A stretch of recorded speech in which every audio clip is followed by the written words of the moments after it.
आज मेरा चंबा जिला के प्रवास का आखिरी चरण है और इसलिए मैंने सोचा कि आपसे बातचीत की जाए। आज हम इलेक्शन के बड़े करीब हैं और जिस तरह से पूरे प्रदेश में पिछले 4-5 बरस में एक प्रगति की नई लहर दौड़ी और जिस तरीके से भारत का एक सुदृढ़ नेतृत्व है यशस्वी प्रधानमंत्री माननीय नरेंद्र मोदी जी के दिशा निर्देश के मुताबिक, जिस तरह भाजपा की सरकार ने हिमाचल प्रदेश में काम किया, संगठनात्मक रूप से जिस तरह से मजबूत संगठन है और लोगों से मिलने का जो सौभाग्य मुझे प्राप्त हुआ और मेरे संग मेरे कन्वीनर जो हैं माननीय सौदान सिंह जी को, हमारा ये मानना है कि हिमाचल प्रदेश में भारत के अन्य राज्यों की तरह रिवाज बदलेगा और भाजपा की सरकार दोबारा यहाँ कायम होगी और मजबूत तरीके से कायम होगी और ज़्यादा अक्सरियत से कायम होगी, ये हमारा यकीन है। We will have a BJP government in Himachal Pradesh for the next 5 years. We're very confident. और हमें यकीन है कि ये जो डबल इंजन की सरकार होगी, ये हिमाचल प्रदेश को जिस प्रगति की दिशा में पिछले 4 साल में जो दिशा तय की है उसको और मजबूती मिलेगी और हिमाचल प्रदेश भारत की उस तरक्की की जो ग्रोथ स्टोरी है उसका एक हिस्सा बनेगा और फिर और ज़्यादा मजबूत होगा। अगली सरकार डेफिनेटली बीजेपी की सरकार होगी हिमाचल प्रदेश में। शुक्रिया। आपने कुछ पूछना? अच्छा सर, चंबा 5 कॉन्स्टिट्यूएंसी है, 43 ये तालुकात ऑन रिकॉर्ड है, प्रचार कर रहे हैं, कैसे जीत पाएगी भाजपा चंबा 5 सीटें? देखिए, पहले तो ये समझ लीजिए कि भाजपा एक बहुत ही डिसिप्लिन्ड ऑर्गेनाइजेशन है। टिकट मांगना हर एक का हक है, प्रत्याशी होना जमहूरियत में हर एक का हक है।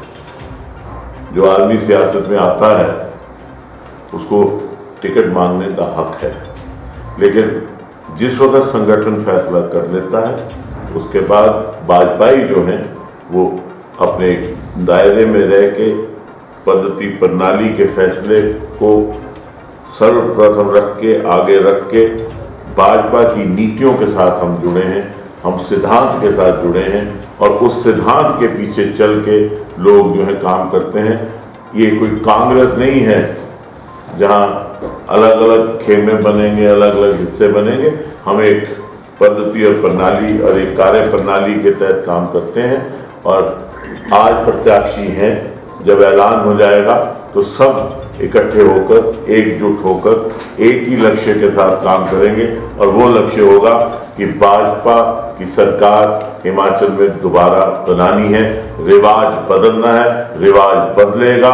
जैसे पूरे भारत में रिवाज बदला, उत्तराखंड में रिवाज बदला, यूपी में रिवाज बदला, दिल्ली का रिवाज बदला, एक नया रिवाज है और उस रिवाज के मुताबिक भाजपा यहाँ पे भी रिवाज बदलेगी और भाजपा की सरकार दोबारा कायम होगी। भाजपा पद्धति की बात करती है, लेकिन चुनावों के समय कांग्रेस या किसी और के नेताओं को उठाकर भी टिकट दे दिया जाता है, तो उस समय भाजपा की पद्धति कार्यकर्ताओं की अनदेखी होती है, ऐसी स्थिति? देखिए, अगर कोई विचार परिवार के साथ जुड़ता है और आज भाजपा जो है पूरे दुनिया की सबसे बड़ी सियासी जमात है और सबसे बड़ी पॉलिटिकल पार्टी है और अगर कोई आदमी इस विचारधारा के साथ जुड़ता है और इस विचारधारा को अपनाता है, क्योंकि आज जो भारत एक तारीख के उस पड़ाव पे खड़ा है जहां यशस्वी प्रधानमंत्री माननीय नरेंद्र मोदी जी के नेतृत्व में भारत दुनिया का विश्व गुरु बनने की कगार पे है। और आज अगर आप देखें, आप इकोनॉमिक फ्रंट देखें, आप एक्सटर्नल अफेयर्स देखें, आप इंटरनल डायनेमिक्स देखें, आप जियो पोलिटिकल स्ट्रैटेजिक इनिशिएटिव्स देखें, एक 360 डिग्री होलिस्टिक अप्रोच के साथ भारत आगे बढ़ रहा है। और उसमें अगर सब लोग इकट्ठे होकर भारतीय राष्ट्रवाद की नीति को बनाकर अगर आगे बढ़ते हैं और देश को मजबूत करने के लिए चलते हैं, तो हम सबको इकट्ठे होकर देश को मजबूत करना है। और उसमें कोई अगर आता है और अपनी विचारधारा को अपनाता है तो मैं समझता हूँ उसका स्वागत करना चाहिए, उसको गले लगाना चाहिए, हमें उसमें कोई एतराज नहीं होना चाहिए। और लेकिन जो विचारधारा के साथ जुड़ता है, वो विचारधारा को अपनाता है, तो तभी भाजपा में कामयाब होता है। और इसलिए और ऐसा नहीं है कि कोई भी उठ के आ गया। जब भाजपा में कोई दूसरी जमात से आता है, उसकी पूरी परख हो जाती है और उस परख पे जब वो उतरता है फिर ही वो भाजपाई बनता है। ऐसा नहीं है कि कोई नींद से उठा तो भाजपाई बन गया। और इसलिए जो आदमी आ रहा है और अगर वो अपनी इस विचारधारा को अपना रहा है, लेकिन चलना जो भी आदमी होगा वो उस पद्धति प्रणाली पे चलेगा, उसी डिसिप्लिन पे चलेगा, उसी सिलसिले को आगे ले जाएगा। वो अपनी सिलसिला नहीं बन सकता, एक सिस्टम है पार्टी का। राणा जी, टिकटों को लेकर 5 विधानसभा क्षेत्रों में जितने भी भाजपा के कार्यकर्ता या पदाधिकारी हैं, उनमें आपसी गुटबाजी चल रही है। उस गुटबाजी का क्या मैंने आपसे कहा, जब तक टिकट का फैसला नहीं हो जाता हर एक को हक है। जिस दिन फैसला हो जाएगा आप देखेंगे एक सूत्र में बन जाएंगे सारे, मुख्यमंत्री एक लक्ष्य पे बन जाएंगे सारे। सर, मुख्यमंत्री जिला मंडी से ताल्लुक रखती है और वहां पर सदर की सीट का मतलब पशुपेश में बीजेपी आए तो ले तो क्या मतलब किसको आए तो ले? अनिल शर्मा जी। अनिल शर्मा तो मेरे हिसाब से अभी भाजपा नहीं है ना, जितनी है मतलब, तो फिर आए तो ले कहां से? नहीं, अनिल शर्मा तो भाजपा के विधायक हैं। भाजपा में तो है, पर जिस हिसाब से उन्होंने आरोप लगाए हैं, ज्यादा से आरोप लगाए हैं कि मेरा काम नहीं होता, ये नहीं होता, मुझे इस वजह से अभी भी देख रहे हो कि भाई यहाँ जिस वक्त मैं आपसे बात कर रहा हूं इस वक्त तक मेरे हिसाब से वो भाजपा के विधायक हैं। तो मेरे ख्याल में हाल ही में सर उन्होंने विधानसभा सत्र के दौरान अपनी नाराजगी व्यक्त की थी, ओपन बोला था कि मैं जिस पार्टी से जुड़ा हूं वही पार्टी कदर नहीं करे। खान साहब का क्वेश्चन वो है, जब अपनी ही पार्टी पे आरोप लगे हैं तो वो कैसे पक्ष में कार्य करेंगे? जमहूरियत है, पार्टी में कोई अगर किसी को कोई बात है वो पार्टी में रख सकता है, पार्टी अपना रोष प्रकट कर सकता है। लेकिन हाल ही में मैंने मेरी जानकारी के मुताबिक माननीय मुख्यमंत्री जी की उनके साथ भेंट हुई और एक विचार विमर्श हुआ। कई बार होता है कि परिवार है, इतना बड़ा परिवार है कि दुनिया का सबसे बड़ा सियासी परिवार है। घर में भी 2 बर्तन हो, कई बार आपस में खटकते हैं, लेकिन बाहर वालों को उसमें कोई खुशी होने की बात नहीं है। जो होगा उसको संभाला जाएगा। लेकिन ये है कि इकट्ठे होकर हम सब लोग इकट्ठे होकर इस महायज्ञ में हिस्सा लेंगे और इस यज्ञ में आहुति अपनी डालेंगे और मुझे पूरा यकीन है इस यज्ञ में हम कामयाब होकर निकलेंगे। राणा जी, महंगाई बेरोजगारी का इन चुनावों में कितना असर पड़ेगा? क्योंकि महंगाई चरम सीमा पे है, बेरोजगारी की दर 2016 से लेकर 2022 तक बढ़ी है। हिंदुस्तान की दर 12% है, उसमें 7% दर हिमाचल प्रदेश में है। बेरोजगारी एक मेन फैक्टर है, उसका असर कितना रहेगा?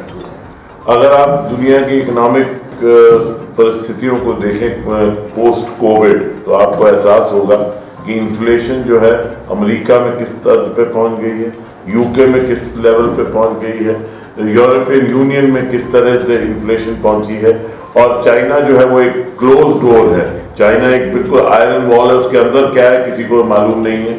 हमारे पड़ोसी मुल्क जो है पाकिस्तान, बांग्लादेश, श्रीलंका, वहाँ पे क्या हालात, इकोनॉमिक कलैप्स हुआ है। तो इस सारे में भारत संगठित रहा है। भारत का आप इन्फ्लेशन रेट देखें 7-8% पे है, तो लेकिन बाहर आप चले जाए तो इट हैज क्रॉस्ड 100% ऑल्सो।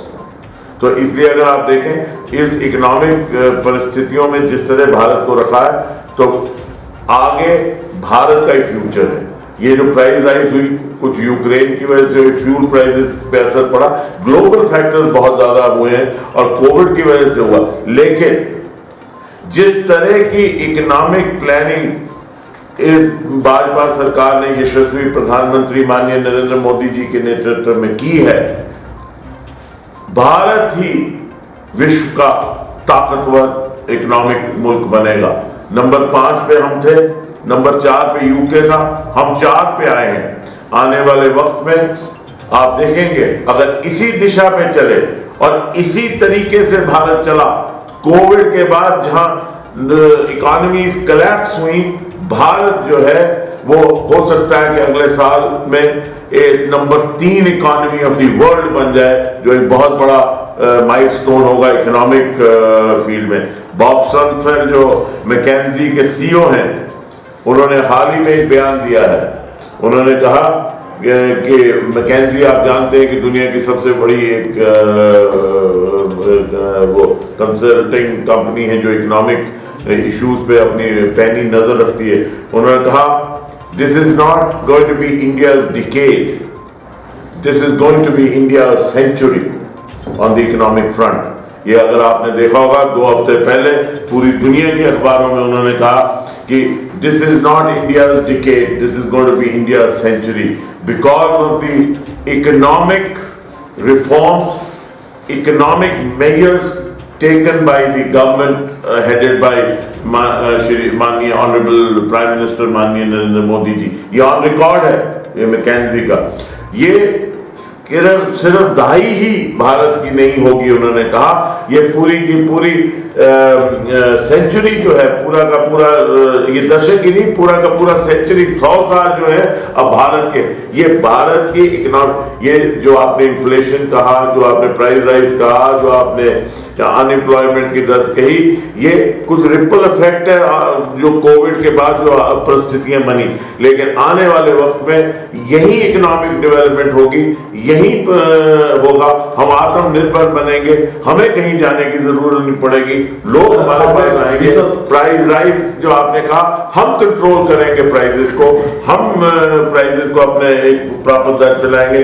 जहां तक आपने एम्प्लॉयमेंट और अनएम्प्लॉयमेंट की बात कही, आने वाले वक्त में एम्प्लॉयमेंट एवेन्यूज इतने ज्यादा होंगे कि हम अनएम्प्लॉयमेंट की शरह क्या है, बहुत दुनिया में सबसे नीचे। सर ये तो बात होगी विश्व स्तर के, आपने मैंने विश्व स्तर के आंकड़े नहीं दिए, मैंने आपको देश के आंकड़े दिए। पूछा कि विश्व की विधानसभा चुनाव जो गुजरात और हिमाचल में होंगे उस पर असर पड़ेगा कि नहीं? लोग समझते हैं जो हमारी हिल स्टेट्स हैं, खास JNK जहाँ से मैं आता हूँ, अरुणाचल है, सिक्किम है, असम है, या हिमाचल प्रदेश है, या और जो पर्वतीय प्रदेश हैं, उनका एक इकोनॉमिक स्ट्रक्चर जो है वो बहुत तेरा डिपेंडेंट है दिल्ली की सरकार पे। और लोग जो हैं हिमाचल प्रदेश के लिटरेट हैं, बहुत समझदार हैं और बहुत ही पॉलिटिकली अवेयर हैं, और वो ये समझते हैं जितनी अवेयरनेस और जितनी समझ हिमाचल के लोगों में है, बहुत कम ऐसे प्रदेश होंगे जिनमें इतनी समझ और सूझबूझ सियासी और बाकी चीज़ों में।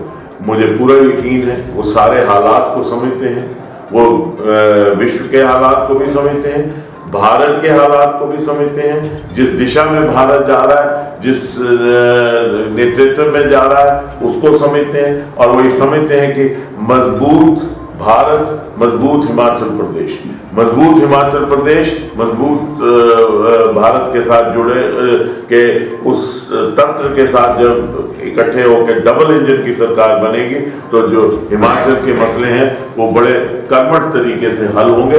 इसलिए मुझे पूरा यकीन है कि हिमाचल के बुद्धिजीवी लोग, हिमाचल के बाशूर लोग, हिमाचल के सियासी तौर पे बड़े अवेयर लोग जो हैं वो फैसला वही करेंगे जो पूरे देश का फैसला है, और वो फैसला है कि भाजपा की सरकार यहाँ पे कायम हो, ताकि भाजपा के साथ जुड़ के वो देश की इस ग्रोथ स्टोरी का हिस्सा बने और जो हिमाचल प्रदेश है उसकी बेहतरी हो।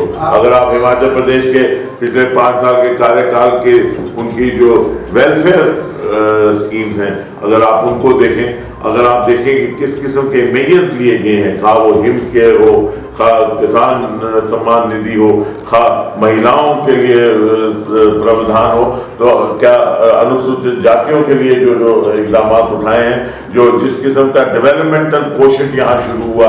यहाँ कल के हमारे मंडल अध्यक्ष हैं, उनको देखने अस्पताल गया क्योंकि वो ठीक नहीं थे, तो वहाँ प्रिंसिपल मेडिकल कॉलेज जो है डॉक्टर पवन गुप्ता, उनसे मेरी बात, पंकज गुप्ता, तो उन्होंने बताया कि 20 MD डॉक्टर्स का कल ऑर्डर हुआ है फॉर चंबा।